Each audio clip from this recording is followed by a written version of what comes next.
Spectator magazine, and he is strongly in favor of leaving the EU. Good to have you on our show. Thanks for joining us. Pleasure to be with you. What are the principal reasons, do you think, that Britain should leave the EU? Well, my own view is simply that we are better off as a country being in control of our own destiny and of our own affairs. And the campaign has basically come down to that question on the Leave side, taking back control, as opposed to the Remain side, whose principal argument really is an economic one, which is by no means to be sniffed at, but I think a lot of us feel the economic argument to be wildly overstated, and that in essence, being in control of our own destiny may well mean uncertainty. Many things mean uncertainty at the moment. The whole of the EU is a whole patchwork of uncertainty. But the key thing is to retain control of our own affairs. And for me, at any rate, that's the overriding matter. But the campaign has had every imaginable aspect of both sides thrown out. When you say control of our destiny, what do you mean? Control of what? Well, the principal issue is, and you have actually heard this in the campaign from some of the Remain camp, among others, the notion that, by the way, you hear this from the Labour left occasionally, who sometimes say we need the EU to protect us from the worst of a future Conservative government. That sort of lets out something that is actually slightly true, which is that the EU is effectively an anti-democratic buffer between the public and their representatives.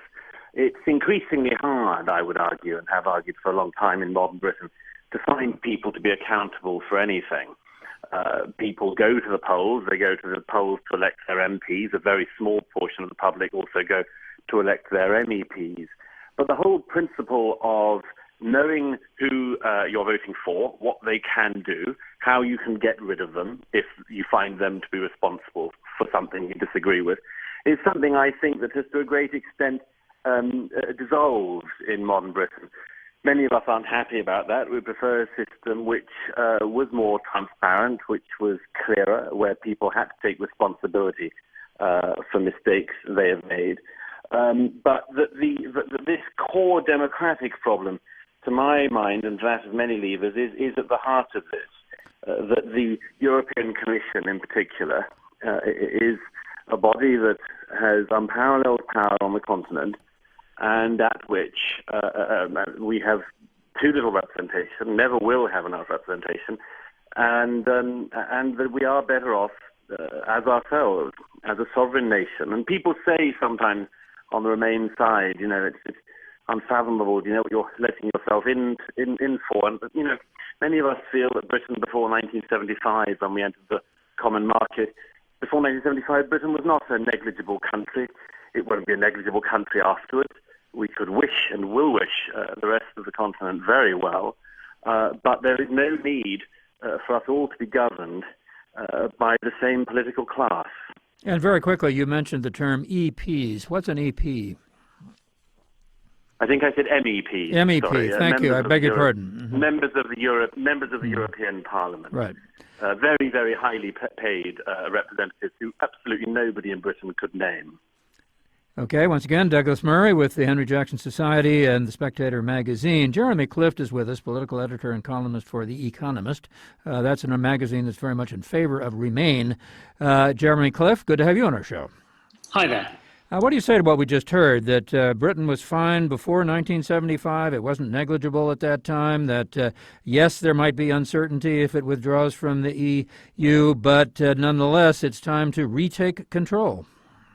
Well, I don't completely disagree with what Douglas has just said. Britain obviously could survive outside the European Union today, just as it managed before it joined the European community. But I think that's in some ways a false choice. We at The Economist have come out very confidently for Remain, not because we think that Britain could not survive outside the European Union, but because we have what we would like to think is a realistic view of the modern world. And I think, in some ways, Douglas sets up a false choice in his distinction between democracy and European cooperation. Our view is that a fundamental aspect of democracy is power. It's no good being able to have a say on something if you don't have authority over it. And the way we see things, you can be sovereign, but North Korea is sovereign. It's a country that is not interfered with by other countries. It's a country that does not have to meddle with other countries' matters. It's a country in whose matters other countries do not meddle. Our view is that it's much better to have power.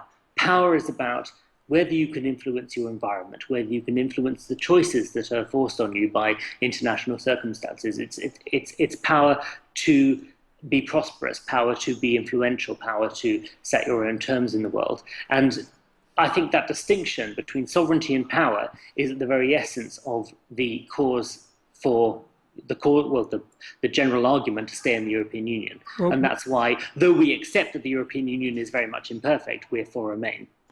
Douglas Murray just said, though, that the MEPs, the members of the European Parliament, don't have any power. Nobody even knows who they are. Or excuse me, I guess he said that they have power, but they're not accountable to the people who elect them. Well, it's true that the European Parliament is an imperfect institution, and we at The Economist have criticised the European Parliament in the past. But just as a measure of the power that MEPs do actually wield, any deal that Britain does, if it even votes to leave the European Union, will have to be ratified by a majority of the European Parliament. So the idea that it's an irrelevance is obviously nonsense. But ultimately, there's a lot of talk about the European Union being undemocratic.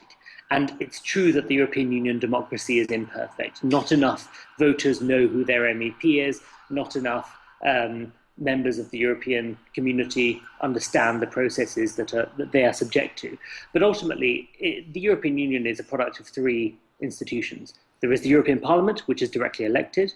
Now, I admit that I wish those elections were more dynamic and that more people knew what they were doing when they voted.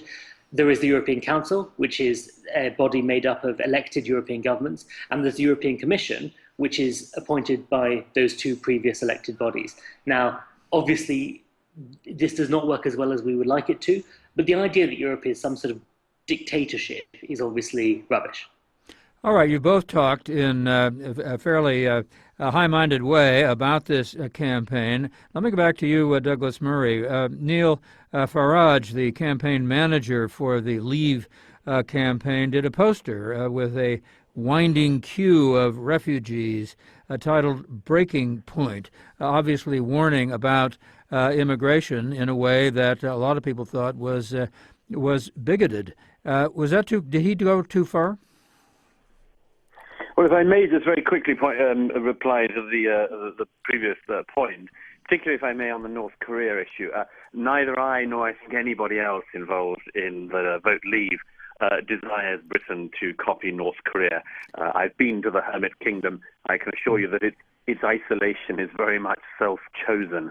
Britain, after leaving the European Union, does not intend and would not become a hermit kingdom. We would not shut ourselves off from the world, and our Prime Minister would not represent Kim Jong-un. We would be a dynamic trading nation as we have been throughout our history. We would be looking out for the world. We would be looking to trade with the world. We would certainly not be looking to cut ourselves off from it. But as for the question of immigration, it's a very, very important one because throughout this campaign, there was a very interesting dynamic. It started with the Remain camp led by the Prime Minister and the Chancellor of the Exchequer, every day beating the British public with scare stories about the economy, some of which may be true, some of which may be untrue, most of which I think many people agree, even from the Remain side, are very overstated.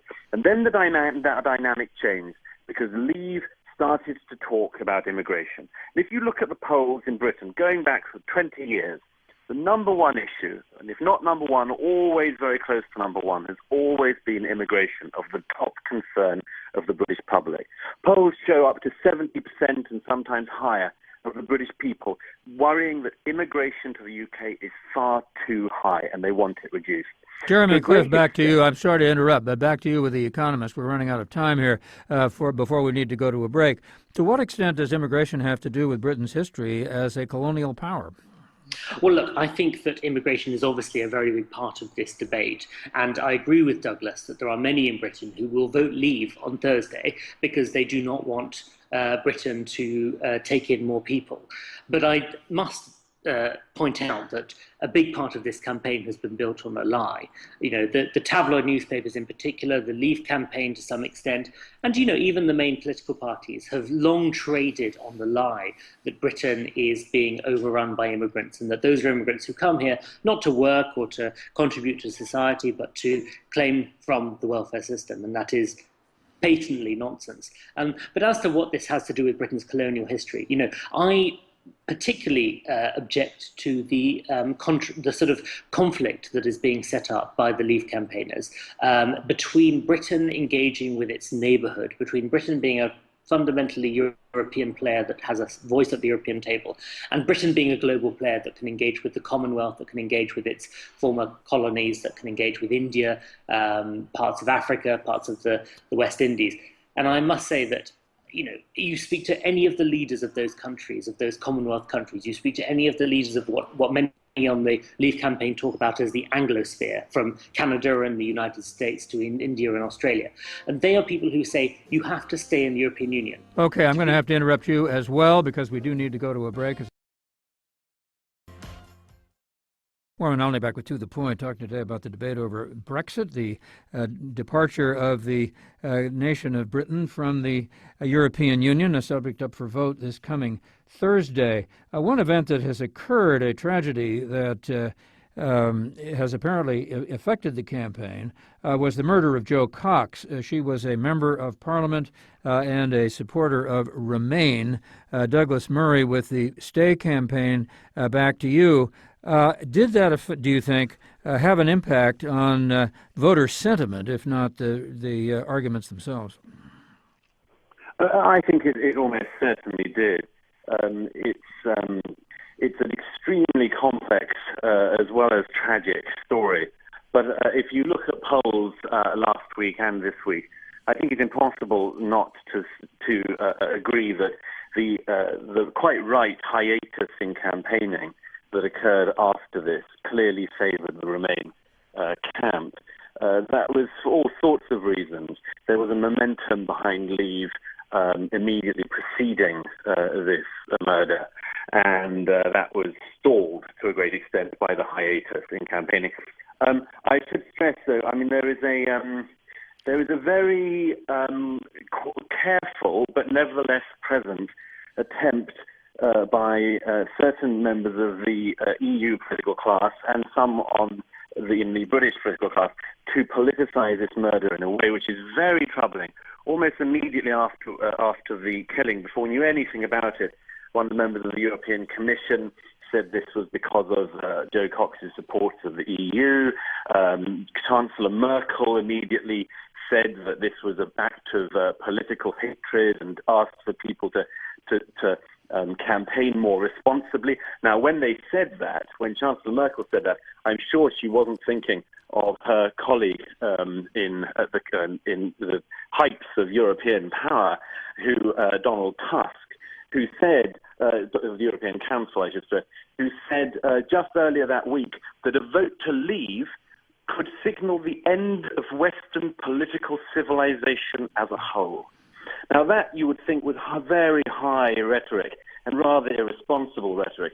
There has, I don't doubt, been irresponsible rhetoric on all sides, but it's very interesting that when Merkel and others have said what they've said in the wake of this killing, what they're really trying to say is, we've done nothing wrong ourselves in terms of campaigning rhetoric. It's all the Leave side that are stoking up public sentiment. I, for one thing, it's a very unfair thing to campaign on indeed, but it's obviously the last stage of the Vote Fear campaign is basically to suggest to the British people we should actually fear ourselves. And I, for one, believe that just as an Islamist attack in the week before the campaign should never have decided which way people voted, so we have to make sure that the assassin's veto, wherever it comes from, isn't allowed to rule in Britain or anywhere else. Douglas Murray, once again, Associate Director of the Henry Jackson Society, Associate Editor of the Spectator magazine, again in favor of the Leave campaign. I know you have to leave our program. Thank you so much for being on it so far. It's a great pleasure. You didn't frankly have the balls to put country before party.